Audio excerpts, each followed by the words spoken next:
Hi everybody, it is Shuba. Welcome back to my channel. I'm very excited for this vlog because I'm going to be reading different romance novels and books. I personally am not a big romance reader. I don't think I found any romance that I actually really enjoy. So it's just not something that I pick up and gravitate to. When I do choose to read romance, it's always with fantasy and sprinkled in with fantasy, so I'm a big romantasy gal. I just thought for this vlog it would be fun to read some popular romance books. It is February, Valentine's Day is coming. I figured I would just read some romance books, tell you my thoughts and how I'm enjoying these books or not. I am new to the genre, so what better way than to just vlog about it. I hope you enjoy following along, and if you do, please like this video and subscribe at the very end. I put out videos once a week, so usually on the weekends. And without further ado, grab your beverage of choice and let's get watching. The first book I'm planning on reading is Check and Mate by Ali Hazelwood. Now, I believe that this is her first debut YA novel. I've heard controversy about this because I've heard this is not YA at all. It's still very adult. But either way, I've never read an Ali Hazelwood book before. So I thought what perfect way to start this vlog off by choosing one of her books. So I don't know much about this book in general, but I know that it is related to love and chess, as you can tell by the really pretty cover. This book is about our main character. Her name is Mallory. She is done playing chess. That she used to play chess. She loves chess, but there were some family dynamics and family issues that went on and happened to the point where she does not play chess at all. I believe that there is this chess tournament that happens and she decides to sign up for charity, so she decides to be a part of this chess tournament and she ends up beating the world champion of chess. His name is Nolan. So Nolan, I believe, is going to be our male main character, and I think there's going to be some love there. Like I said, I don't know anything about this book at all. I just heard that it's good. I think it's her most recent release besides Bride. Thanks for being a part of this vlogging experience. I appreciate it if you're here watching. But this is the first book that I will be reading, and let's get started.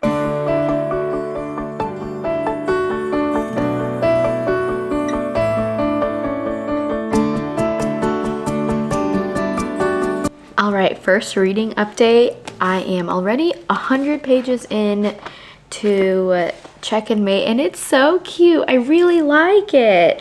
Not that I'm so surprised. Ali Hazelwood's books are said to be really good, but I just didn't know what to expect. I thought there would be a lot more romance with her books, but this seems to be very slow burn. A lot of what we've been reading about is about chess, and that's not a bad thing. It's fun. It reminds me and takes me back to Queen's Gambit. We're learning a lot about chess in general and Mallory and her relationship with chess. We know that Mallory used to play chess a lot, and it has to tie in with her dad. Her dad taught her how to play chess, and since her dad hasn't been in her life, she stopped playing chess in general. And we don't know what happened to her dad. Maybe we'll find out as we keep reading, but that's what we know so far. And she ends up being a part of a tournament for charity, and she ends up beating the top chess master dude, Nolan. So we know he's going to be the love interest. I really like Mallory as a character. She has to take care of her family in terms of finances. She has to take care of her mom, who is sick, and then her two younger sisters, so she's paying the bills. She isn't going to college. She's 18. She's not going to college because she needs to be the caregiver for the house. So I have sympathy for her. It just seems like a really strong character who can take care of herself. Mallory is a type of person who doesn't keep her guard down. Her heart is really covered up and guarded. She doesn't really believe in love or commitment. There is a quote that she does say. She says, "In my experience, commitment leads to expectations, and expectations lead to lies, and hurt and disappointment, stuff I'd rather not experience or force others to experience. So she definitely keeps her guard and doesn't let people get too close. So I think it'll be interesting to see the dynamic between Nolan and Mallory as we keep going, and the story progresses and their love kind of grows as well. But overall, I really like Mallory, and it's been fun so far. It's cute. 100 pages went by so fast, and I can't wait to keep reading. What's really cool, though, is that what I've learned about Ali Hazelwood is that a lot of her stories revolve around smart and strong women, especially in a male-dominated occupation or story. So it's really cool to see that Mallory is a young woman who is playing chess and one of the top chess players. I assume she will be, because she beat Nolan and she's just really good at chess. She's kind of like the underdog that no one really knows about, and then I think she'll rise to the top. And I'm just gonna keep reading. I can't stop. It's cute. I am very glad that I picked this book up, and I am glad that it's my first Ali Hazelwood book. Those are my thoughts, and we'll talk soon.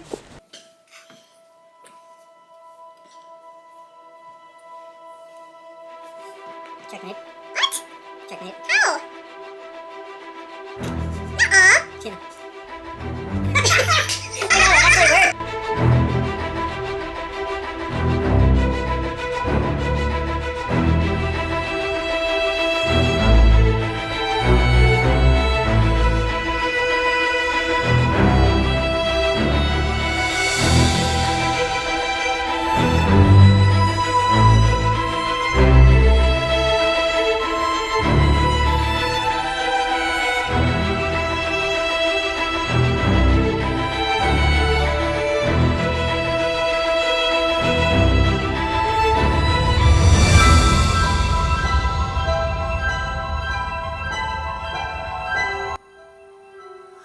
Check.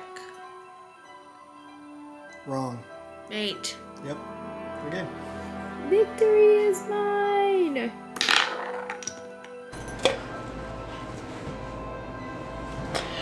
Happy Super Bowl Sunday.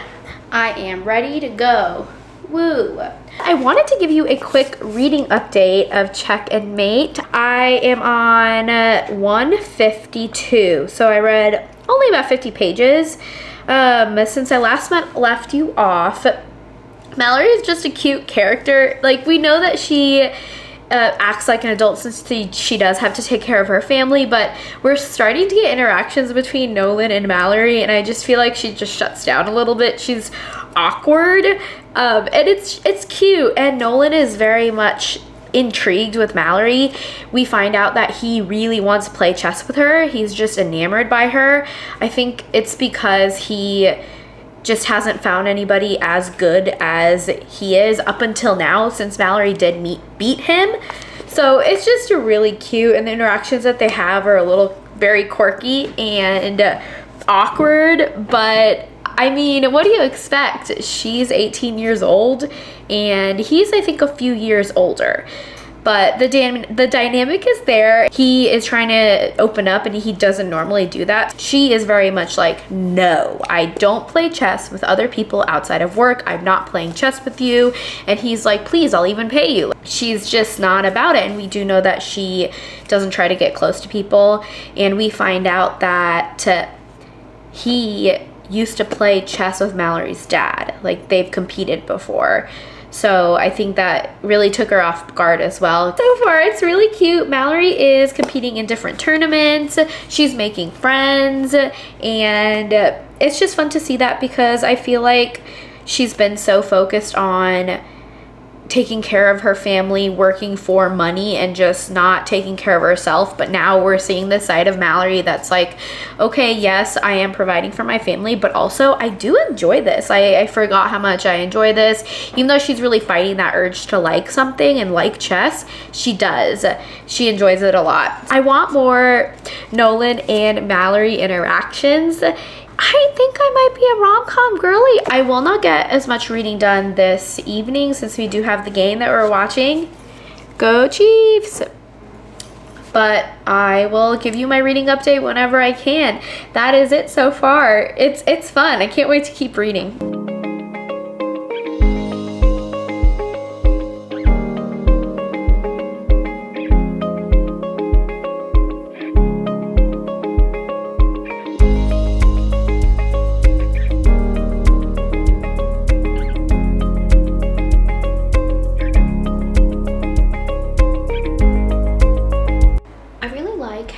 this book is very chess heavy.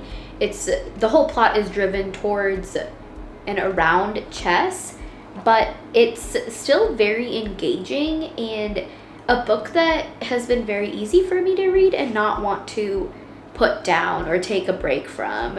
Ali Hazelwood does a good job of keeping us engaged as we keep reading, especially with what's happening in the tournaments and how that affects our main character and how she deals with it moving forward.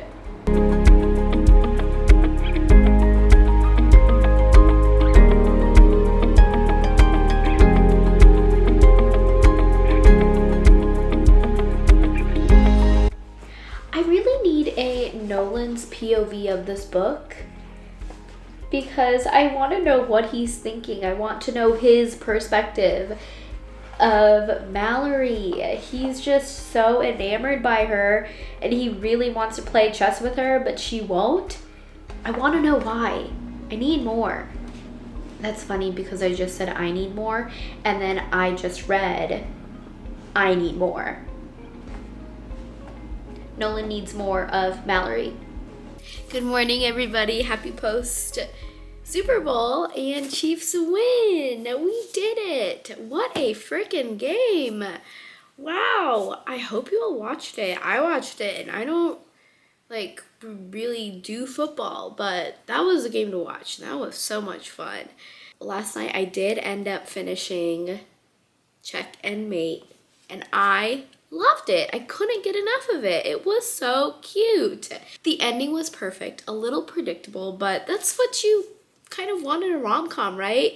I will say that there were parts of the ending that Ali wrapped up really well and I did not expect, and that was so cute. If you just need something light to read and something different, there are so many rom-coms out there and I feel like a lot of them have very similar tropes, but the plot lines are also usually a little bit of the same too. This is very different since this is chess related and takes place a lot of the time at different tournaments. You'll learn a little bit about chess while you read it, but you'll also just enjoy the characters. I don't think there's a character that I didn't like in this story, honestly. Everyone that Mallory surrounds herself with, I really liked, except maybe for her younger sister Sabrina, but that's just because she's this little brat and she grows on you at the end even. Very, very cute. Such a fast read. If you like slow burn romance, but with a plot-driven story, this is for you. I just think that Ali Hazelwood did such a good job of wrapping everyone together, especially at the very end of the story. You see it all come together and then you see everyone come together to support Mallory, our main gal. I really, really liked this book, if you couldn't tell, and if I didn't say it enough. So highly recommend. Very happy that I chose Ali Hazelwood as my first rom-com of the year, and I can't wait to read more of her stories. I'm going to talk about the next book that I'm going to read for this vlog, and it is a love song for Ricki Wilde by Tia Williams. This is an Aardvark book club book pick for the month of February, and this is what I chose. This cover is beautiful. I feel like this is a movie poster. I just love it so much. So I never read 7 Days in June by Tia Williams. I've always wanted to. I just never got around to it, and since this is Black History Month, I decided to make sure that I focus on those Black authors and support all. I'm not very sure what this book is about, to be honest, but the back cover slide of the hardcover right here, it reads, "One florist, one pianist, one love story, 100 years in the making." I think this is about a girl named Ricki Wilde. She comes from a really well-off family because her family owns a funeral home and has been passed down from generations. So they're very well off. She has siblings, older siblings. She is the youngest. She considers herself a dandelion, very different from her siblings. She doesn't necessarily want what her family has to offer. She is a wild card. She really wants to be a florist, and I believe that she ends up getting an opportunity to move to New York City and open up a flower shop. Isn't that so cute? And there, I think she's going to meet a handsome, deeply mysterious stranger who knocks her world off balance in the most unexpected ways. So I'm going to start this book now with my coffee. I have my coffee right here. I've heard that Tia Williams' writing is beautiful and very well thought out. So it'll be nice to just go from something light, quirky, and fun to beauty.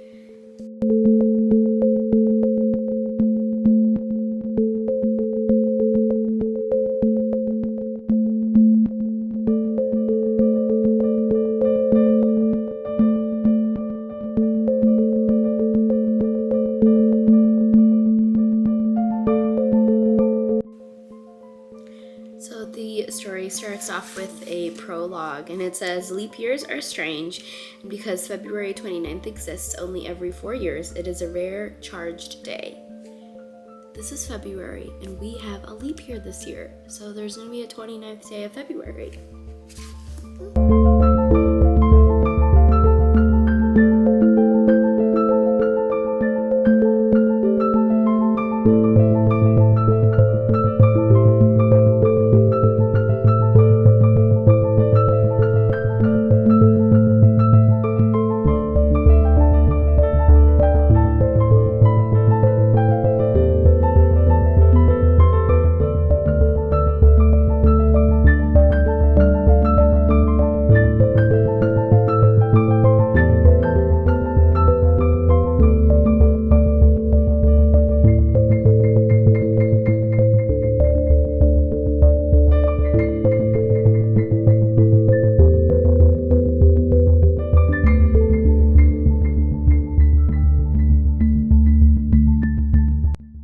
Hi everybody, I'm here to give you my first reading update of a song for Ricki Wilde. I am 140 pages in, so that is chapter 11. I'm almost halfway through. I think that's like 38% or something like that.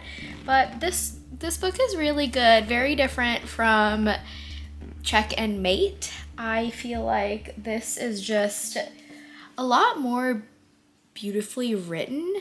So a little bit about this book. After starting it, now I know what this is about. It is about Ricki Wilde, who is the youngest daughter of like a family dynasty, and they own a funeral home and franchisees essentially. So the largest funeral home in the United States. And she has older sisters, so she's the youngest sister, and she is just very different from them. She considers herself to be a dandelion born to erupt into fluff, floating wherever the wind blows. I thought that sentence was really beautiful.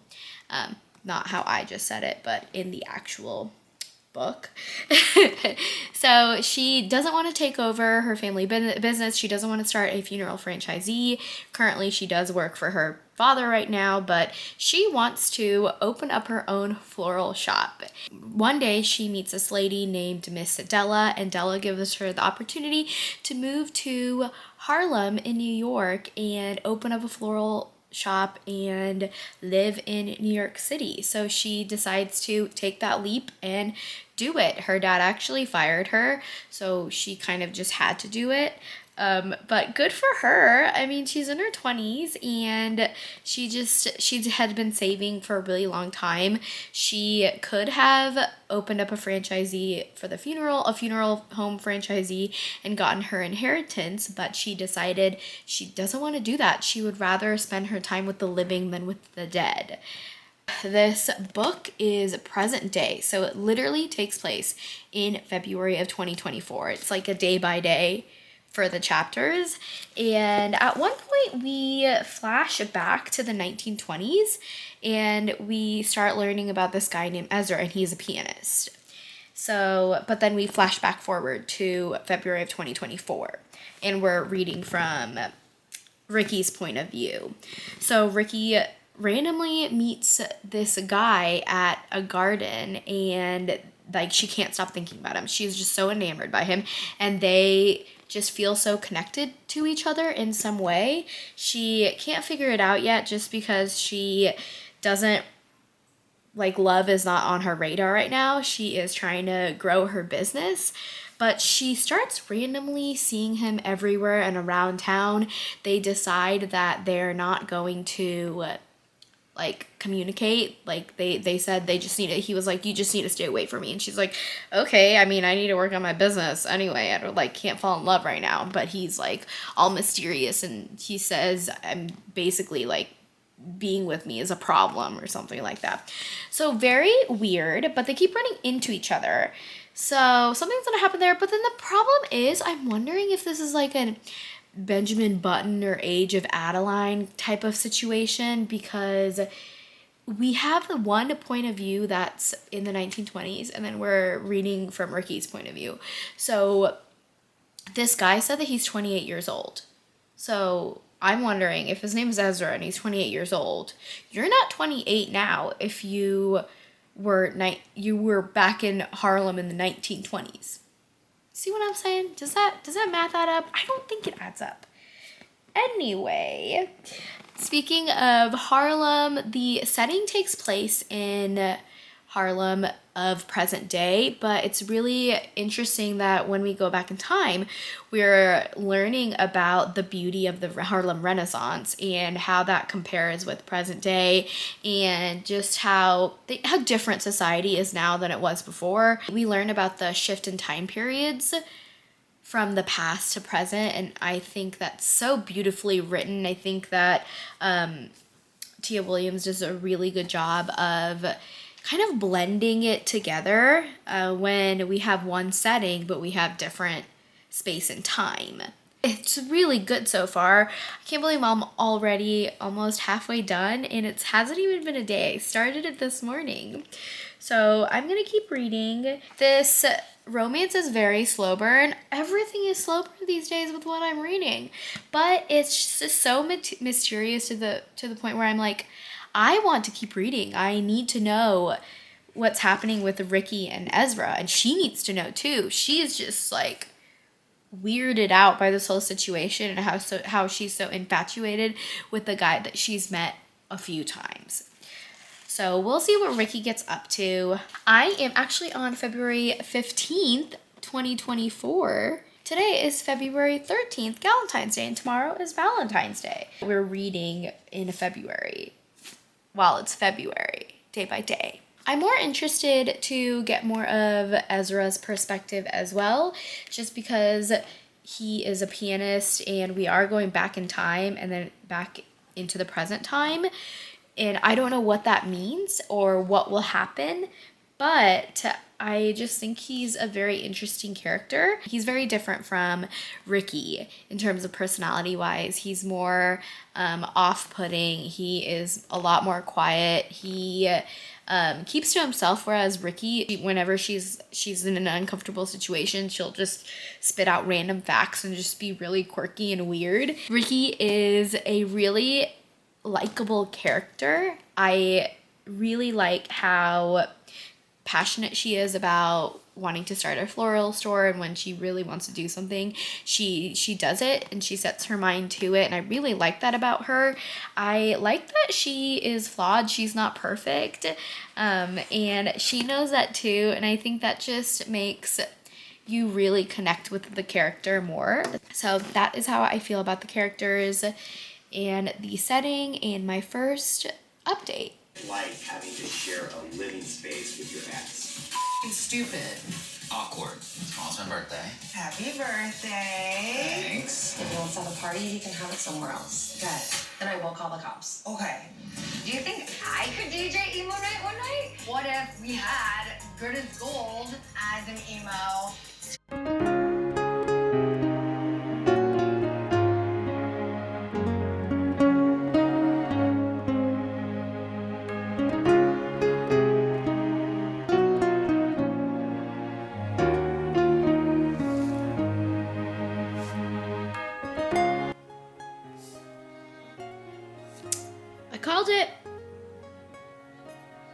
Happy Valentine's Day, everybody. I hope you are all loved by yourself, your loved ones. You are loving your friends and family and just celebrating it however you may choose, whether if it's with yourself or your gals, your guys, whoever. But I hope it is a good one. I finished a love song for Ricki Wilde and I loved it so much. Speaking of love, so much love for this book. Tia Williams, this is my first book by her and I want to read more. I can't wait to pick up 7 Days in June by her. Her writing style is beautiful and lyrical and I could not put this book down. This book is maybe 350 pages, so it's already a short read. The font is pretty big as well, so this was such a quick read, and I didn't hesitate to read this book. I just wasn't really sure if this would be my cup of tea, and I drank refills of this tea. It was so good. So I know I left off. I had like 150 pages. I was over halfway, and she did such a good job of bringing the characters back together and really just closing the book, especially with the love story that we have in here. What I really appreciate about the story is that, yes, it is a love story, but there's also more to it. There is a plot that is so interesting. It complements the love story that we do have in here. There's a little bit of time travel. There's characters that you can really appreciate. I know I mentioned how I really adored Ricki, and I do. She's endearing. Her love for Ezra is like no other, and they face something difficult that they aren't sure that they can overcome, and they do. No spoilers here, because I think that everyone should read this book, and this book just deserves all the praise. The ending of the book was lovely. I think it was just a ending that I didn't expect. Honestly, based on how the storyline was progressing, it was just such a well-written book. This is just a book where you can just immerse yourself into the reading experience and just enjoy the book for what it is. The writing is just beautiful, and I know I mentioned that, but everything about it comes together so perfectly, and this might be one of my favorite books of this year. And I know it's only February, but I read a lot of books already, so it's pretty high up there. I will not stop thinking about this book, and I think they should turn this book into a movie. Saying it right here, this should be a movie, because I would watch it 100%. And when I was reading this book, I was definitely like picturing characters in my mind and playing it all out. Something I also really appreciated was how we have this storyline with a floral shop and a florist, and how that intertwines with music and Ezra being a pianist, and it's just very unique and not something that I've read before. Overall, I love this book and I cannot recommend it enough.